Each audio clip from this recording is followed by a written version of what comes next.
Ha llegado el momento de escuchar la palabra de Dios.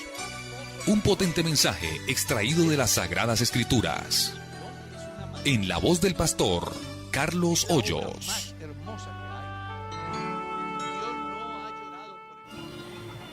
¿Qué pasa con un hombre que se casa y por lo civil y un día cualquiera decide abandonar a su pareja y sin resolver legalmente con la primera pareja va y se casa con otra?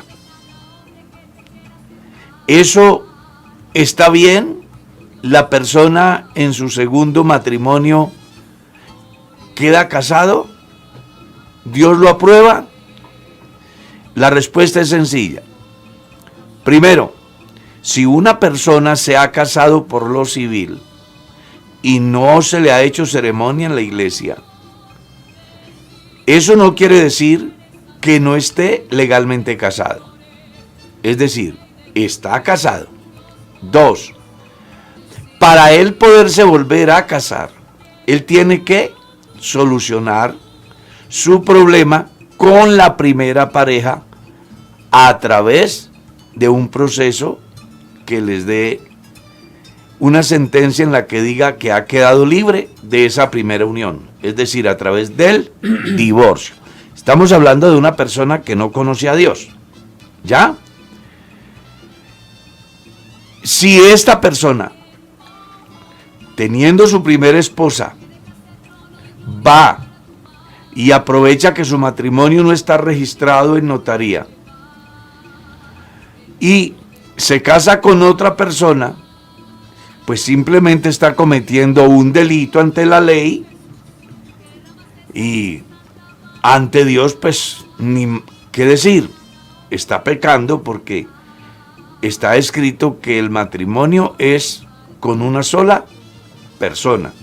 No puede tener dos esposas a la vez, porque de alguna manera estará violando la ley y estará mal delante de Dios. Y ahora bien, si es un creyente que se casó por lo civil, no le hicieron ceremonia en la iglesia y nunca registró su matrimonio en notaría. Cuando hablo de esta manera, me refiero a aquellas personas que se casan en un juzgado civil, ¿ya? Porque los jueces que tienen esa función también pueden casar una persona. Por ejemplo, yo me casé en un juzgado civil y luego fui y protocolicé el matrimonio en una notaría. Entonces, se ha dado el caso de que muchos se casan por lo civil, no protocolizan su matrimonio en la notaría y hoy o mañana salen, se van, abandonan al esposo o a la esposa, se enamoran de otra persona y como aparecen, entre comillas, solteros en notaría, piensan que pueden volverse a casar. ¿Ya? Pues es importante que si es un cristiano, entienda que si se casó por lo civil, así no haya habido ceremonia en la iglesia y no haya registrado su matrimonio en una notaría, él está casado. Entonces lo que tendría que hacer es, regla número 1, registrar su matrimonio en notaría. Regla número 2, iniciar un proceso ante el Tribunal Eclesiástico de la Iglesia Pentecostal Unida de Colombia.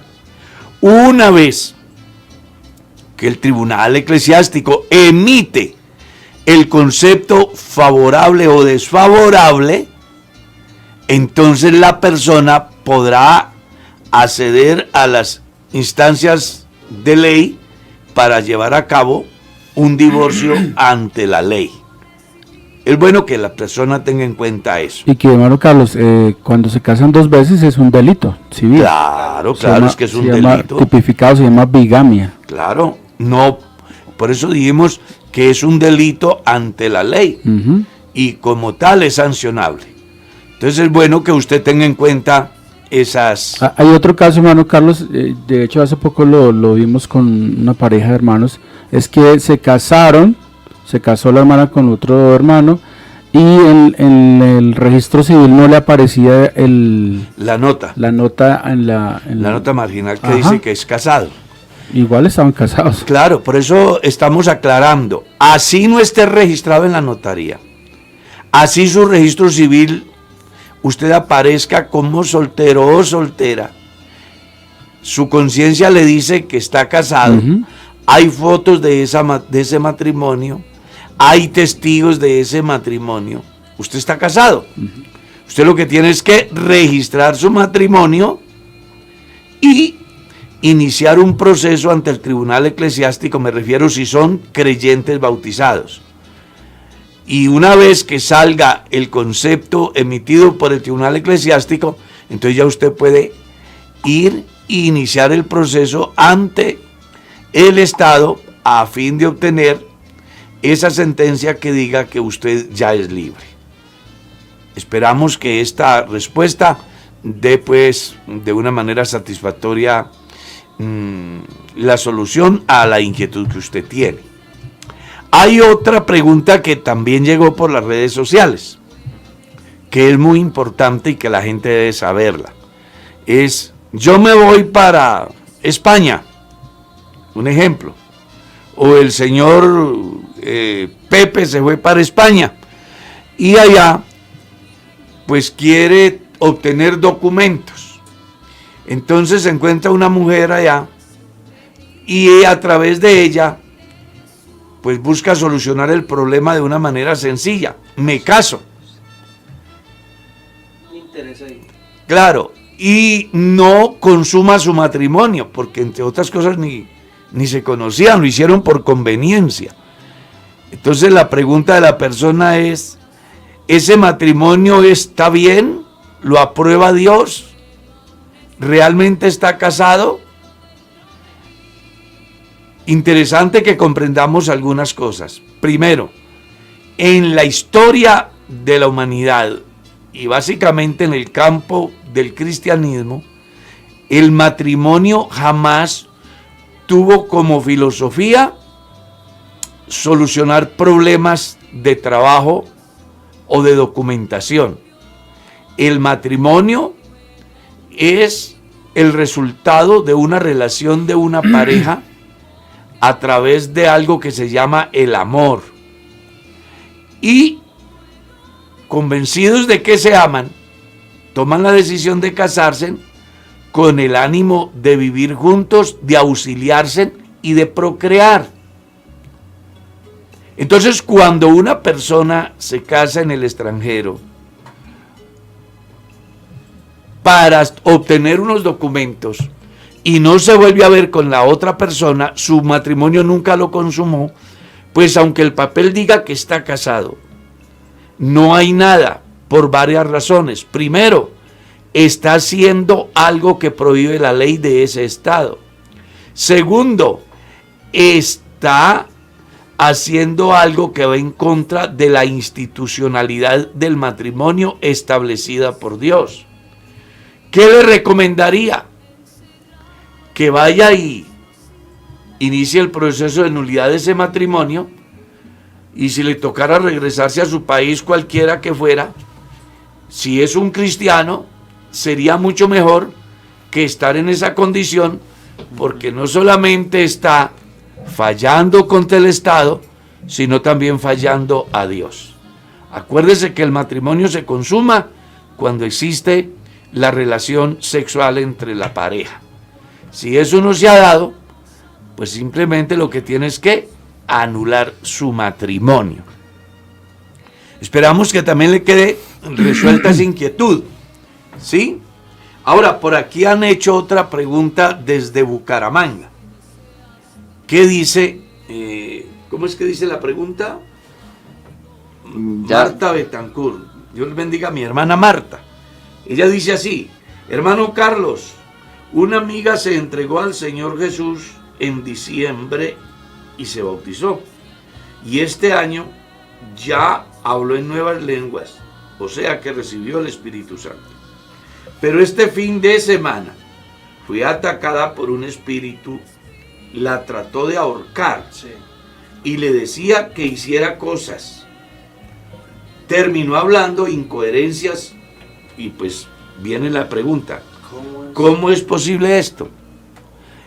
Mi estimada hermana, y para quienes hayan tenido ese problema, es interesante tener varios puntos muy importantes. El primero, si una persona ha sido llena del Espíritu Santo, el maligno no le toca. Eso es lo que dice Juan en su carta. El que es de Dios, el maligno no le toca.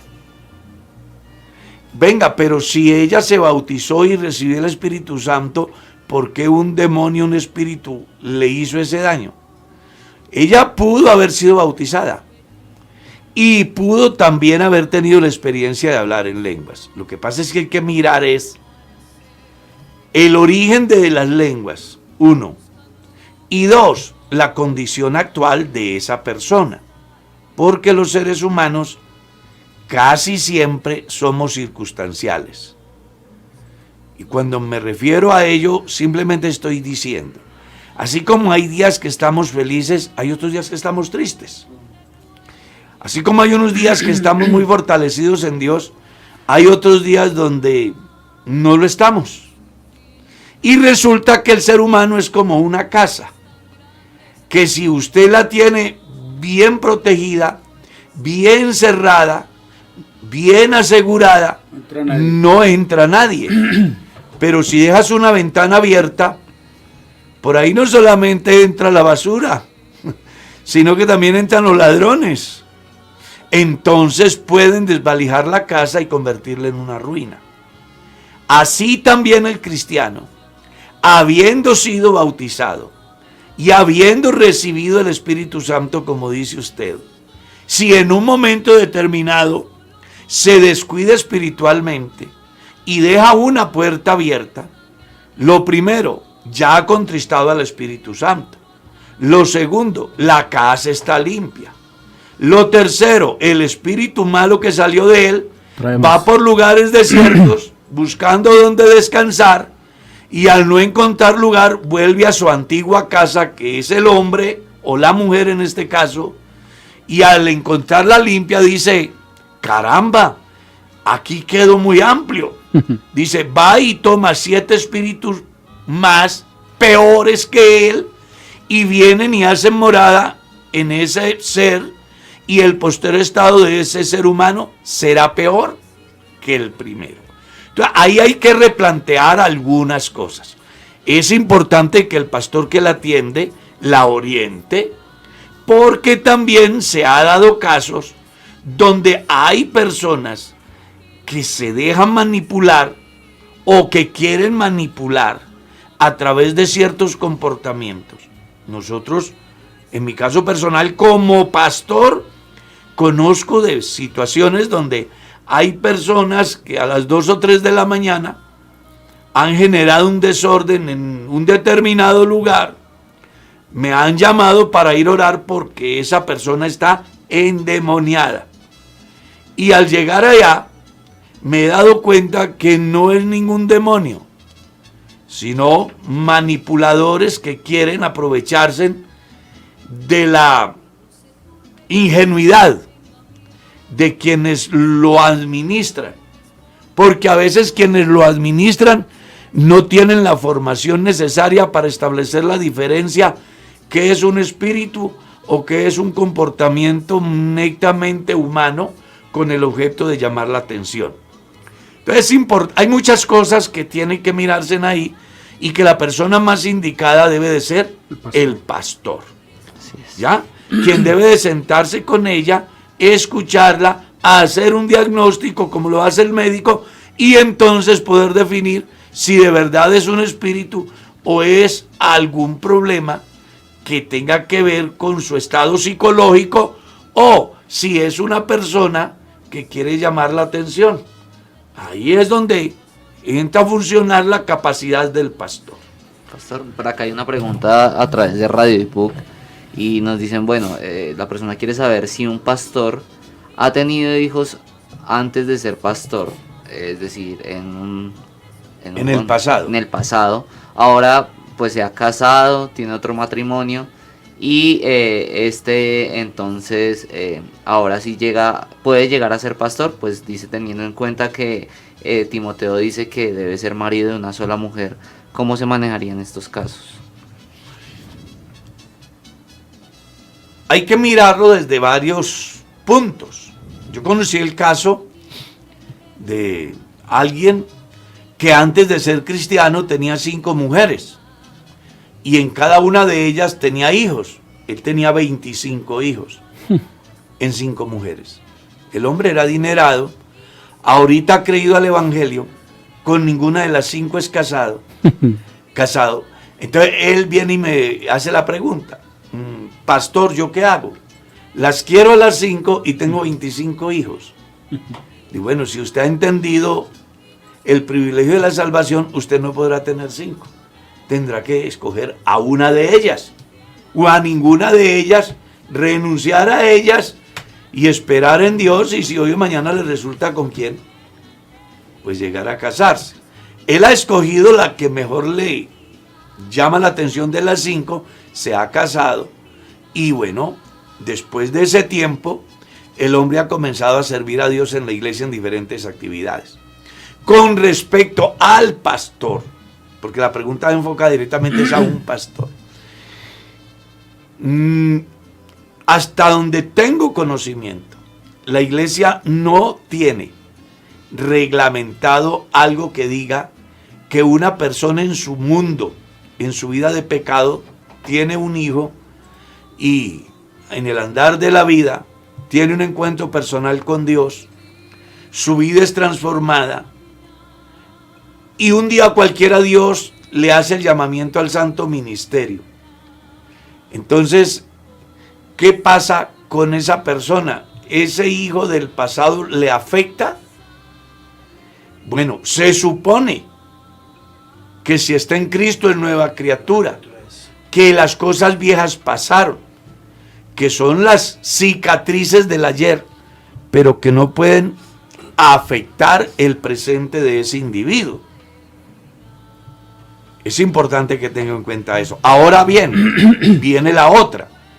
Y si siendo creyente, bautizado, tuvo por ahí un desliz y ha dejado un hijo por ahí y ahorita quiere ser pastor, ¿puede serlo? La respuesta es casi seguro que no.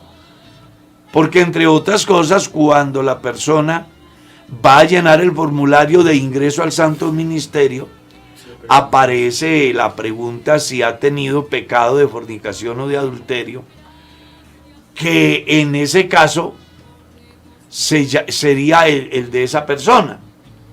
Y si él dice que no y le descubren que sí, inmediatamente va a ser destituido. Y si él dice que sí, entonces entra un proceso de estudio por el honorable consistorio de ancianos, quienes harán una investigación pertinente y después sacarán una conclusión y ellos definirán si sí lo admiten o no. Hasta donde tengo entendido, ningún hombre que habiendo sido bautizado después se haya apartado y tenga hijos, luego regrese y se ha promovido al ministerio, haya podido llegar a ese grado de ser pastor. Hasta donde tengo entendido, no se ha dado. Sí. Entonces es bueno que también se tenga en cuenta esas cosas. Pastor, nos hacen otra pregunta a través de Radio Puc y es, ¿los hijos pueden llegar a pagar los errores de los padres? Solamente basta con que lea el capítulo 18 del libro de Ezequiel y ahí tiene la mejor respuesta. Los hijos no llevarán el pecado de sus padres, ni los padres llevarán el pecado de sus hijos. El alma que pecare, esa morirá. Eso es lo que dice la Biblia.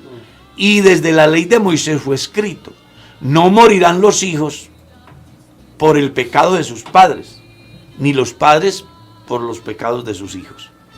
Según el libro de Ezequiel, hay hombres que no siendo buenos engendran hijos y resultan que ellos hacen justicia y viven acorde a las enseñanzas de Dios.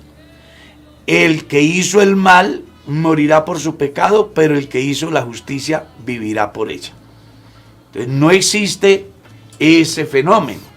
Ahora, el libro del Éxodo capítulo 20, Dios hace mención acerca de la persona que consulta con dioses ajenos diferentes al único Dios.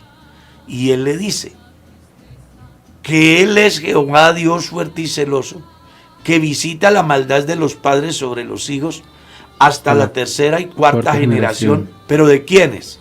De los que me aborrecen. Una persona puede haber tenido un pasado bastante oscuro, pero si llega a Jesucristo en ese momento, esa consecuencia se rompe, porque se supone que es una nueva criatura y que como tal nada tiene que ver con el ayer de sus padres. Hermano Carlos, o sea que esa creencia en las maldiciones generacionales no es real, no existe. Solamente hay algo que es claro: por naturaleza todos somos pecadores, ¿ya? Pero eso no tiene que ver con maldición generacional, porque es que casi siempre lo relacionan con la familia. Que mi papá hizo, y que entonces el hijo, y que entonces el nieto, y que entonces el otro. Y se nos olvida que un hombre puede ser hijo de un criminal, pero Dios puede tratar con el muchacho hijo del criminal y transformarlo y cambiarlo. El criminal puede morir por sus delitos, pero el hijo puede vivir por su justicia. Por eso es que la ley era clara: no morirán los padres por los hijos, ni los hijos por los padres. Pastor, creo yo que también se tiende como a confundir en ese tipo de casos la formación de su entorno familiar por el cual se adquieren muchos comportamientos que llegan a confundir con una maldición tradicional que en realidad no existe. Es decir, el niño no es ladrón porque haya nacido para ser ladrón, sino porque nació o creció todo el tiempo en un contexto en donde lo único que veía era robar, y eso lo aprendió, más no porque sea una carga o una maldición. Una carga genética, por ejemplo. Algo así. Vea, lo que pasa es que hay que mirar las cosas desde un punto de vista más amplio. Una cosa es que el señor Pepe sea ladrón y cría a todos sus hijos en ese ambiente. Pues todos son ladrones, ¿cierto? Pero suponga que el hijo de Pepe se convirtió al evangelio. ahí se corta todo eso. Ya se acabó. Inmediatamente. Claro. Lo que pasa es que hay unos señores teólogos en este último tiempo, neopentecostales, que viven enredando a la gente con el cuento: venga, que aquí lo liberamos de esa maldición generacional. Que las cadenas. Que aquí no, le hacen una cantidad de cuentos, todo buscando sacar ventaja en el campo económico. Y aquí con Dios las cosas son diferentes. En la iglesia no se utiliza el término "yo lo declaro", dígalo, confiéselo, porque eso es el neopentecostalismo. Esa es la emotivación que se le hace a una persona para que llegue a la conclusión de que la solución de los problemas están en su capacidad y no en depender del favor y la misericordia de Dios.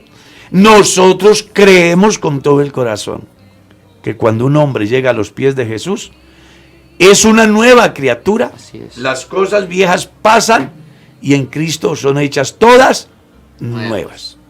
Eso es igual a que si mi papá era ladrón, yo ya no soy ladrón. Sí, el que pecaba, que que si no mi peque papá más. era maldiciente, ya eso no tiene que afectarme a mí, porque yo pertenezco a otro, al que me compró, a Cristo Jesús. Entonces es bueno que la iglesia entienda, y los que tienen la inquietud, que no existe tal pecado generacional. Que lo que sí existe son consecuencias. Eso sí, por ejemplo, hay casos donde un padre que consiguió el SIDA a causa de su promiscuidad engendra un hijo y el hijo nace con SIDA. Pero eso no es porque sea el pecado del papá que está afectando la salud del bebé, sino que es una situación netamente humana, natural. Cuando hablamos de maldiciones, va mucho más allá de la cicatriz que consiguió mi papá en una pelea en la calle, ¿cierto? Del carcelazo que participó mi papá por delinquir. Eso va mucho más allá. Aquí lo que debe quedarle claro a la gente es que en la medida que reciben al Señor, el pasado quedó atrás. Quedó borrado. Y ahorita es una nueva criatura. Hay muchas más preguntas, hermano Carlos. Por acá hay una hermana que nos pregunta, ¿Cómo se llama? dice Blanca Pérez, dice, ¿cuál es la diferencia entre el espíritu del hombre y el espíritu de Dios? La diferencia entre el espíritu del hombre y el espíritu de Dios, pues hay que mirarlo. Es muy interesante la pregunta. Vamos. Primero, acuérdese que el hombre es espíritu, cuerpo y alma. Es un ser integral. Eso es lo que dice Pablo en la carta a los tesalonicenses. El Dios de paz os santifique por completo en todo vuestro ser. Alma, espíritu y cuerpo. En ese campo, pienso que debemos de entender, uno, cuerpo que se ve, espíritu, el motor que hace vivir este cuerpo o mover este cuerpo, y alma, la capacidad que hace posible que establezcamos la diferencia entre el bien y el mal, entre lo que me conviene y no me conviene. Cuando hablamos del ser humano integral, cuando hablamos del ser humano bajo el concepto de la creación, entonces ahí también hay que entender algo que es espíritu de Dios, pero no en la manifestación del poder de su Espíritu Santo. Porque si usted lee el Génesis, dice que Dios hizo al hombre y luego sopló en el ¿qué? Espíritu o hálito o aliento de vida. Luego Job dice en su libro, las manos del Altísimo me hicieron y el soplo del Omnipotente me dio vida. Luego en el capítulo 14 del libro de Job, aparece un escrito interesantísimo en el cual Dios, a través de el escritor, dice claramente que hay vida en el hombre en tanto que el Espíritu de Dios está en él. Pero que si el Espíritu de Dios le abandona, el hombre dejará de ser. Salomón en el libro de Eclesiastés decía, el cuerpo vaya a la tierra de donde fue tomado y el Espíritu vaya a Dios que lo dio. Juan en su capítulo 1 de la primera carta, él habla acerca de lo que es la vida. Y dice, esa vida se manifestó. Acordémonos que nosotros tenemos vida porque el Espíritu de Dios en el hálito de vida está en nosotros. Pero eso es diferente a lo que es el Espíritu de Dios en su manifestación del Espíritu Santo. ¿Por qué? Porque las personas viven y tienen el Espíritu de Dios en el campo del hálito de vida, pero no hay regeneración en ellos, no hay transformación, ni hay frutos, ni hay dones, ni hay ministerios como consecuencia del poder del Espíritu Santo en la vida del hombre. Cosa que sí pasa cuando el hombre recibe a Jesucristo y es transformado y es lleno del Espíritu Santo. Entonces una cosa es el Espíritu de Dios como hálito de vida, otra cosa es el Espíritu de Dios en el poder de su gracia, transformador y regenerador, que se exterioriza su poder a través de dones, ministerios, operaciones y frutos. O sea que podemos decir que el Espíritu de Dios está presente como en todo ser humano. En todo ser humano. Donde haya un ser humano, ahí está el Espíritu de Dios en el sentido como de hálito de vida. Sí, para que funcione. Pero eso no es igual a decir que tiene el Espíritu Santo, porque el Espíritu Santo es un poder sobrenatural que solo se recibe por fe y le es dado a los que le obedecen.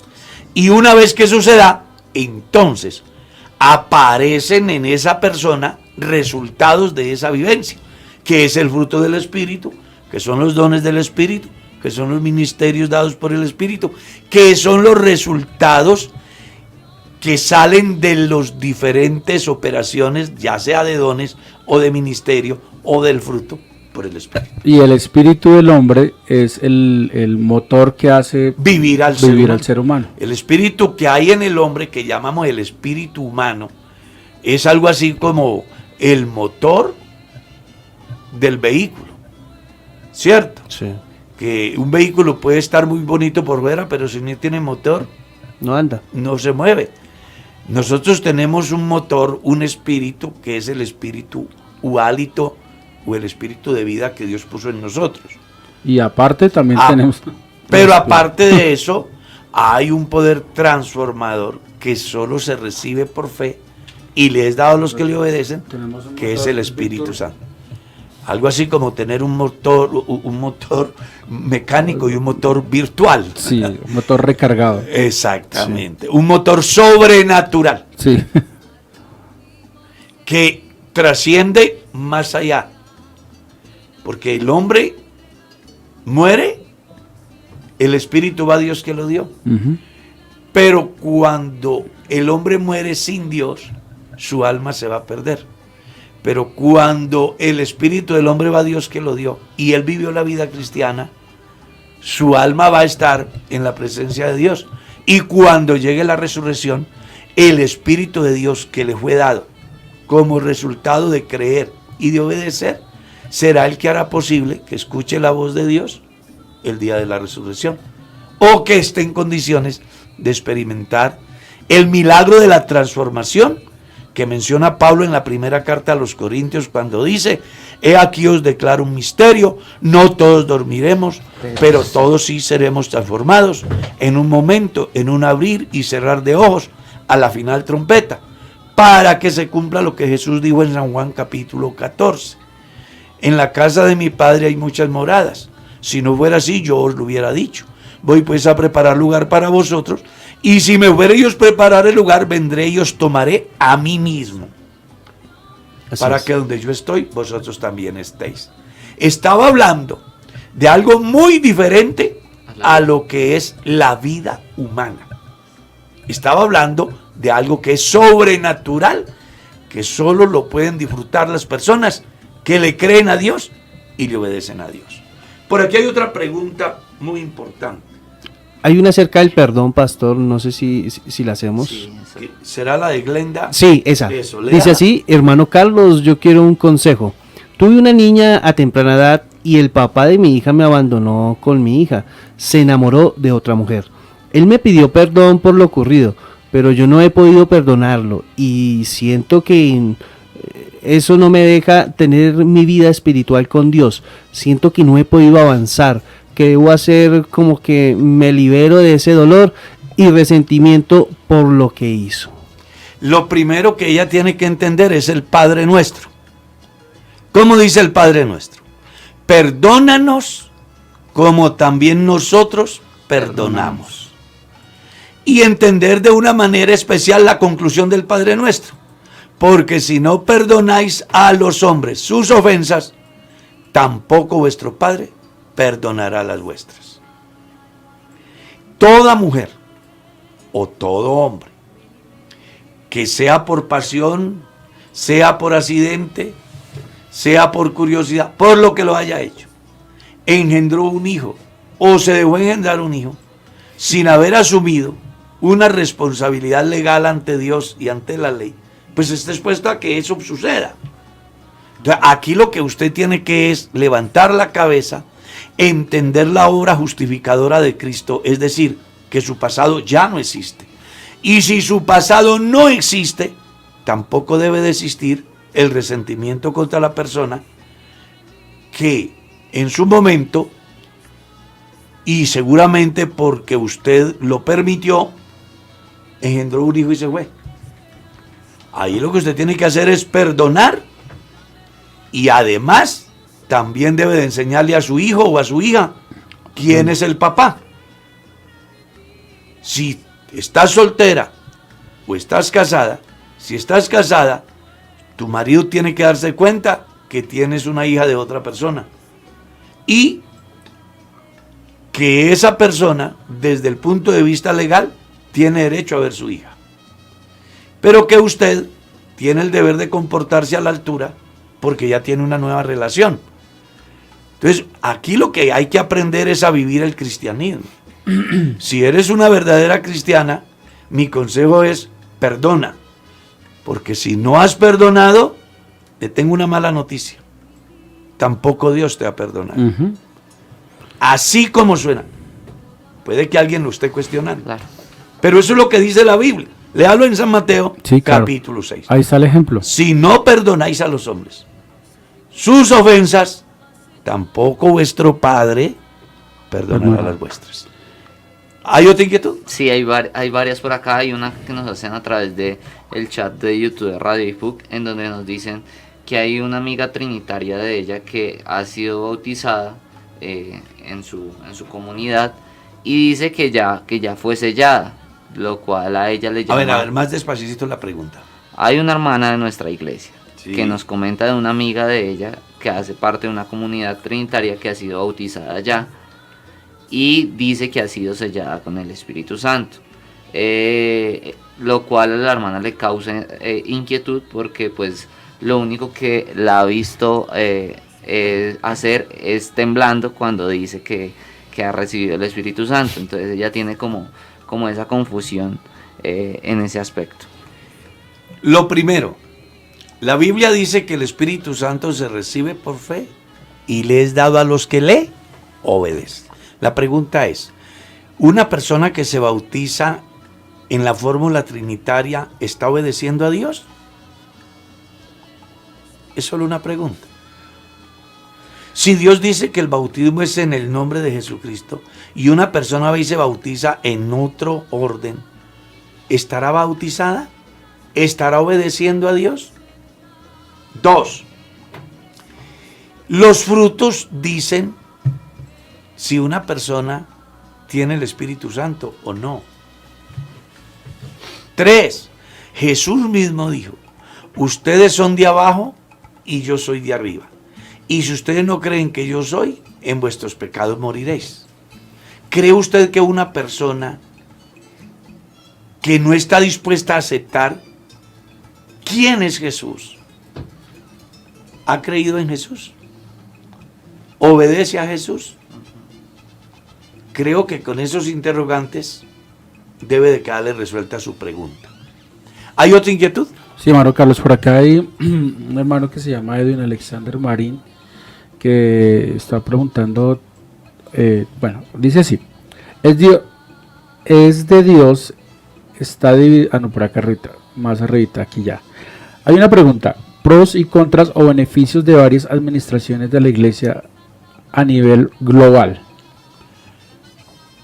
Luego dice que si es de Dios, que si está dividido el reino o la iglesia.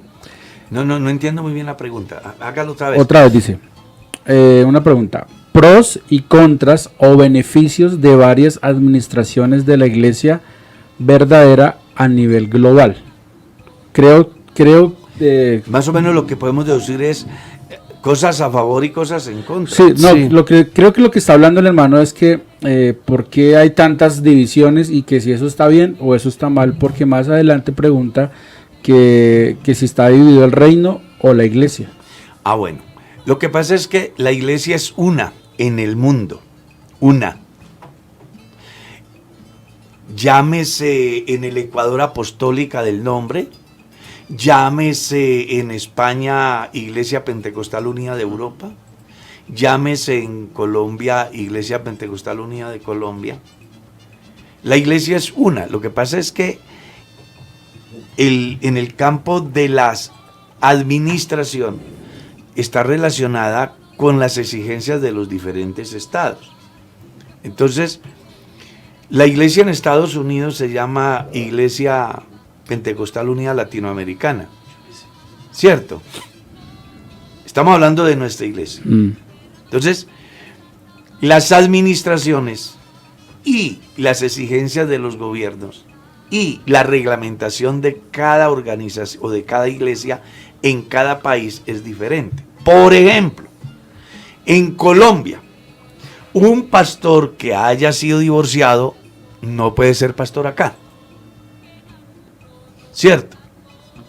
Hay países donde la iglesia, en razón a la forma como se han organizado y la reglamentación que los rige ante el Estado, tienen la facultad de tener pastores divorciados. Y entonces es que estamos divididos. No, no es que estamos divididos. Lo que pasa es que cada país, la iglesia es autónoma en cada país y cada país en su iglesia toman las directrices desde el punto de vista que les confiere el Estado y las razones que los lleva a ir haciendo un reglamento interno que los rige. ¿Ya? Entonces, por eso es que de pronto las personas ven diferencias. Pero hay algo de lo cual Pablo habló, y dice, en lo que hemos llegado a acuerdos. Lo que dice Pablo en la carta a Filipenses, ¿cierto? Refiriéndose a unas cosas que no son negociables en la iglesia y que son las que nos unen. A mí, el decano de la universidad, cuando estudiaba filosofía, él me dijo, yo no he podido entender cómo la Iglesia Pentecostal Unida de Colombia, con 4.000 iglesias, más de 4.000 pastores, que son tan diversos en su formación académica, en su cultura, en su pensamiento, siga estando unida. Él decía, es muy raro, porque es uno de los pocos casos que hay en el mundo.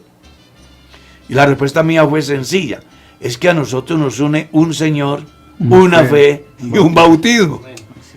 Nos une unos postulados doctrinales, que más allá de que Edgar el pastor piense que la tierra gira y el otro piense que son los ojos, pues hay algo que nos tiene unificados en el punto de lo que tiene que ver con nuestra salvación, y es que solo Jesucristo salva, solo Él es Dios y no hay para dónde echar.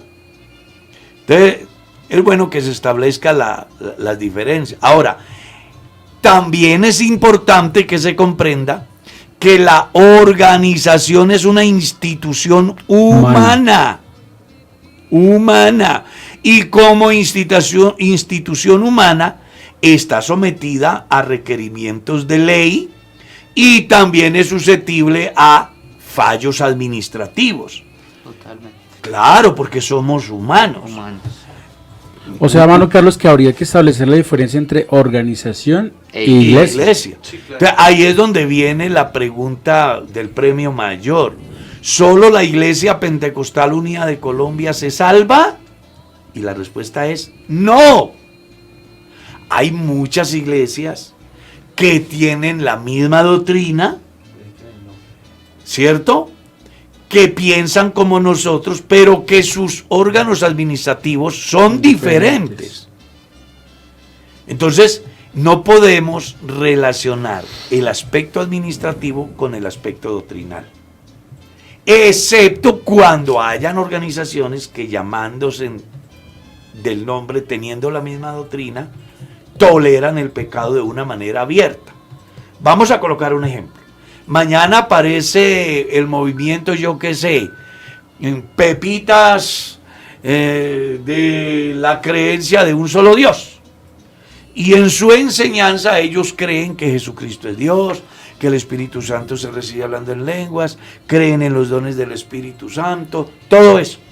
Pero hacen matrimonios de personas del mismo sexo. Pues automáticamente la iglesia no va a reconocer una comunidad como tal. Y Dios tampoco, porque Dios no lo acepta. Entonces, hay que establecer las diferencias entre administraciones dentro de lo normal, que pueden diferir en su orden de jerarquías, en el manejo de la congregación, porque puede ser de orden episcopal, o puede ser de orden congregacional, o puede ser de orden confederación. Entonces, ahí es donde pueden generarse algunas dificultades en algunos que tienen las inquietudes y por qué son tan diversos. No, lo que pasa es que en Estados Unidos las iglesias funcionan de una manera confederada. Es decir, cada pastor es autónomo. En algunas iglesias ellos se establecen allí, levantan la iglesia, están ahí, e incluso los hijos pueden heredar la administración de la iglesia, porque ellos tienen una figura administrativa diferente a la nuestra. Nosotros tenemos una figura que es centralizada, ¿ya? Que tiene un sistema jerárquico a nivel nacional y jerárquico a nivel distrital. Pero eso no quiere decir que la fe de los hermanos que pertenecen a una iglesia confederada sea diferente a la fe de que profesa la iglesia en Colombia. Espero que también le quede claro esa... Sí, por o acá. resuelta esa inquietud. Hay muchísimas. Ay, Aquí ay. hay una pregunta muy importante de alguien que dice: yo fumo marihuana. Sí. ¿La vieron? Sí. Léala. Dice, él dice: yo fumo marihuana. ¿Cómo es que dice él aquí? A ver, hombre, se me ha perdido. Es que hay bastantes. Dice, hermano, una pregunta, yo fumo marihuana y algunos familiares míos también lo son. ¿Esto es una maldición generacional? Porque él continúa la pregunta. Bueno, lo primero hay que entender de que si usted es cristiano y fuma marihuana, hace tiempo que no lo es. Ningún cristiano fuma marihuana. Ninguno. Y no solo marihuana, nada. Ningún vicio. O si no, lea Daniel capítulo 1. Ahí encuentra los hombres que tienen carácter cristiano. Ellos no se contaminaron absolutamente con nada. 2. El hecho de que usted fume marihuana y sus hijos fumen marihuana y sus hermanos fumen marihuana, lo único que está diciendo es que no han entendido la importancia de la salvación, no han alcanzado a conocer al Dios que puede transformarlos y cambiarlos. Es posible que una persona en su mundo no solamente marihuana haya fumado, haya participado de muchas cosas. Solamente basta con que lea capítulo 6, verso 9 de la primera a los Corintios, y usted encuentra que dice: ¿no sabéis que los injustos no heredarán el reino de Dios? Y comienza a decir quiénes son injustos: los adúlteros, los fornicarios, los afeminados, los que se echan con varones, los ladrones, los homicidas, en fin. Y me encanta cómo concluye: y esto erais algunos de vosotros, mas ya habéis sido lavados, habéis sido perdonados por el nombre de nuestro Señor Jesucristo. Una persona que tenga dichos hábitos y venga Jesucristo de una vez, queda libre de esos problemas, totalmente libre. Entonces, lo primero que le diría yo a la persona que hace la pregunta es: tienes que tener un encuentro personal con Dios. Decirle a Dios que llene el vacío que usted está buscando llenar a través de la marihuana. Porque las personas acuden a toda esa basura porque hay un vacío que no lo han podido llenar. Pero el día que reciban a Jesucristo como su Salvador personal, ese día, ese vacío será lleno. Amén. Y en vez de marihuana, de alcohol, de violencia, de adulterio, de fornicación, de borracheras, reposará la gloria, el poder, el fruto, los dones, los ministerios, los resultados que da el Espíritu Santo en la vida de una persona que ha nacido de nuevo. Hermano Carlos, y que si él toma la decisión de creerle a Dios, él puede hacer que todo eso que ha pasado en su familia desaparezca para siempre. Porque cuando un hombre acepta a Jesús, está haciendo influencia hacia toda su descendencia. Y si él de pronto puede pensar que lo que él tiene es como una especie de maldición generacional, pero si él acepta que el Señor entre en su vida, él puede hacer que su vida sea nueva. Eso no es una maldición, es un vicio. Eso es un vicio que la persona toma. Ahora, que su ejemplo contribuye para que otros puedan seguirlo, sí. Claro. Claro, porque también hay que tener en cuenta aquella enseñanza que di alguna vez: usted peca y los demás sufren. Uh-huh. Claro que sí. Cuando yo, como cabeza de hogar, imparto un mal ejemplo a los hijos, no tendría autoridad moral ni espiritual para exigirles que cambien de rumbo. Por eso la mejor manera es tener un encuentro con Dios. Amén. Ahí se acaba todo. Absolutamente todo. Y se inicia una nueva vida en Cristo Jesús. ¿Tenemos otra pregunta? El tiempo se nos fue, pastor. ¿Ya? 7:06 de la mañana. Ah, El tiempo se nos ha ido. Quedan muchas preguntas por contestar. Quisiera hacer la aclaración acerca de muchas preguntas acerca del matrimonio, del divorcio, de situaciones de pareja que nos están haciendo a esta hora a través de las redes sociales. Ya se han manejado algunos. Pastor Responde en vivo, los cuales usted va a poder buscar en YouTube, o va a ir directamente al canal de nuestro pastor Carlos Hoyos en YouTube. Allí usted va a poder encontrar esas respuestas individualmente en videos, en donde va a poder pues dar solución a sus inquietudes. Por eso no las volvemos a contestar, porque ya durante varias ocasiones se pero han ido mire que contestando. así vamos a hacer como una conclusión, tratando de resolver diversas inquietudes con respecto al matrimonio. Número 1, el matrimonio es entre un hombre y una mujer. Número 2, si la persona quiere tener otra mujer, debe de saber que la iglesia no lo avala, ni Dios tampoco. Número 3, si se separó sin causa justificada, lo único que a usted le compete es ir y reconciliarse con la otra persona. Número 3, si se separó por causa justificada, entiéndase como casos de infidelidad o de abandono o de zoofilia y otros, pues entonces usted lo que tiene que tener en cuenta es que la iglesia tiene un tribunal eclesiástico. Haga sus trámites ante el tribunal eclesiástico, espere que el tribunal eclesiástico emita un concepto y después de ello inicie un proceso de divorcio. Número 5 sería ya, si el concepto le saliere desfavorable, usted no podrá casarse dentro de la organización, incluyendo ceremonia, ni podrá participar de ninguna de las actividades administrativas.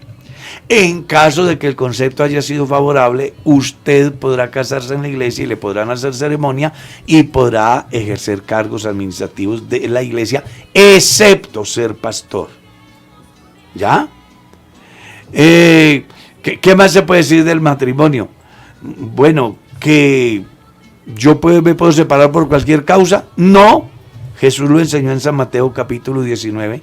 Solo había una razón y era cuando existía ese fenómeno llamado fornicación. Que esa palabra es mucho más que irse con la novia. Reúne más de 120 pecados sexuales. Entonces es bueno que usted tenga en cuenta eso.